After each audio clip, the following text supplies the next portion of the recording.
She hid knives around the house, tried to poison her own mother, and wanted to bury her brothers in the backyard.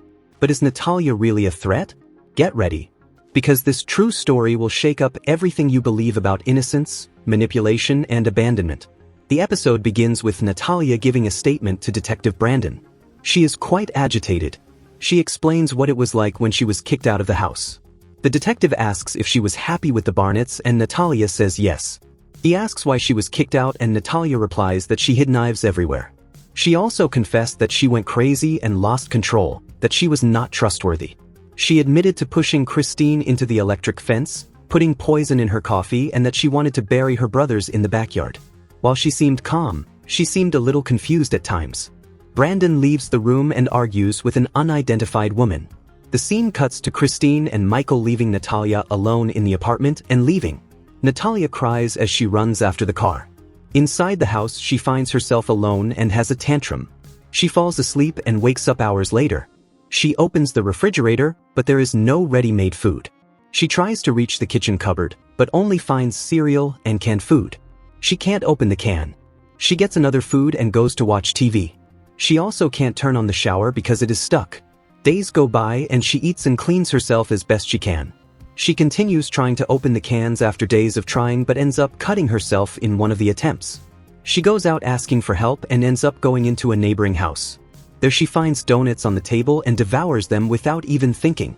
At that moment, the owner of the house appears and thinks Natalia is a child, but she confirms that she is an adult soon after.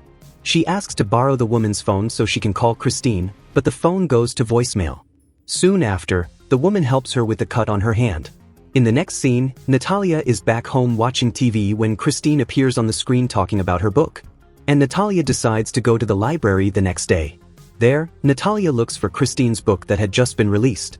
She was already tired of searching when she suddenly found the book. When she opens it, she sees a photo of the family and realizes that it was cut out of the photo, and anger takes over her. She tries to escape from the library with the book. When she is stopped, she hits the librarian and runs away with the book.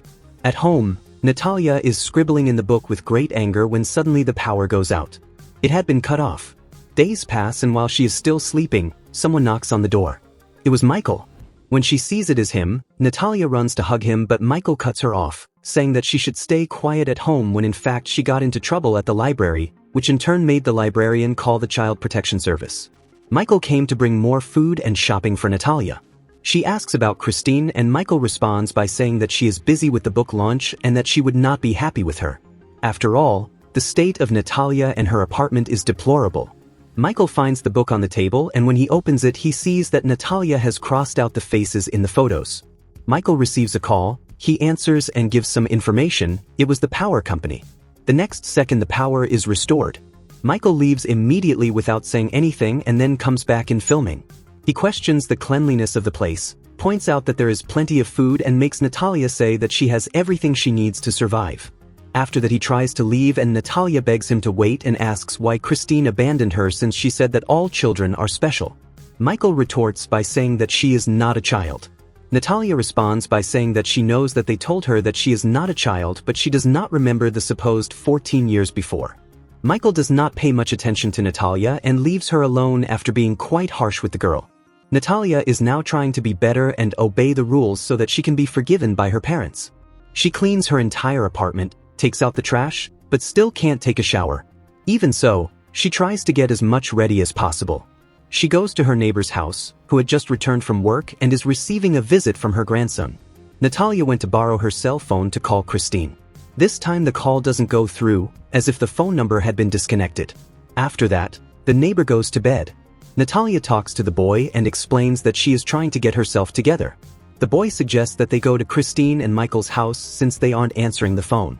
They play while they are on the bus and almost get into trouble. The boy asks Natalia what she played with her mother. She answers that she didn't play with her mother much and got scolded a lot, but that it was all her fault because she was mean and didn't behave well. They continue playing, and the boy suggests they play 2 truths and a lie. The other should guess which is true and which is a lie. Natalia starts the game by saying, "I was born in another country. I'm allergic to bananas. And I'm not 22 years old." The boy naturally answers that he knows Natalia is 22 years old, but she counters by saying that the truth is that she is 8 years old.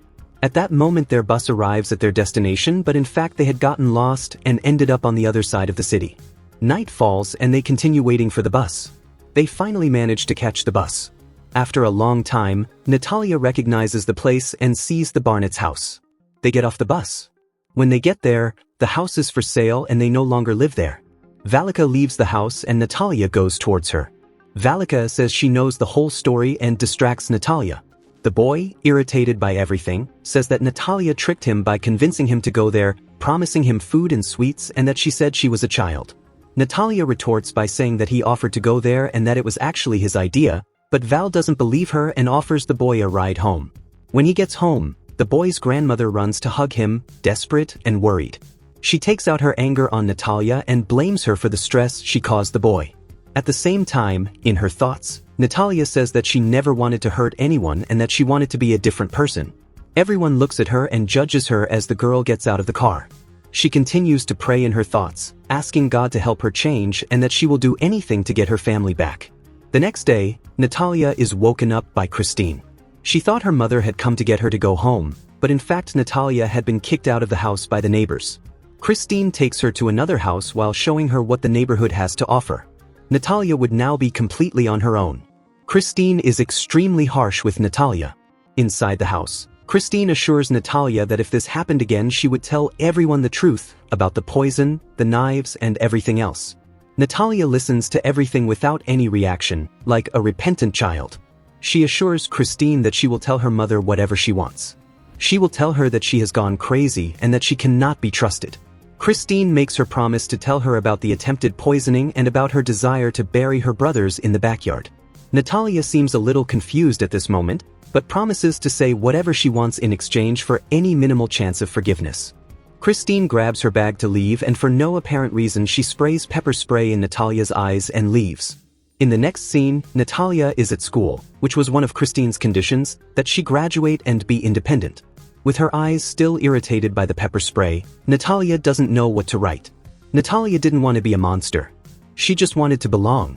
But how far can the despair of someone who was discarded by the one who should protect her go? And when the truth is buried along with the feelings, what's left is silence and pain. And now, I want to know from you. Is Natalia a villain, a victim, or both? Comment below. Your opinion matters. If this story touched you, like it, subscribe to the channel and activate the bell so you don't miss the next episodes. Thank you for watching until the end and we'll see you in the next video. See you there.